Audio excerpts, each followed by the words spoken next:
You ask Tiger to solve. This deals with linear equations with one unknown. The final result is x equals 3. Let's solve it step by step. Group all constants on the right side of the equation. Add 3 to both sides.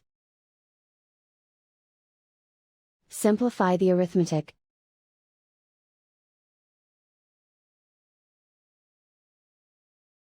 Isolate the x. Divide both sides by 3. Simplify the fraction. Find the greatest common factor of the numerator and denominator. Factor out and cancel the greatest common factor. And so the final result is x equals 3.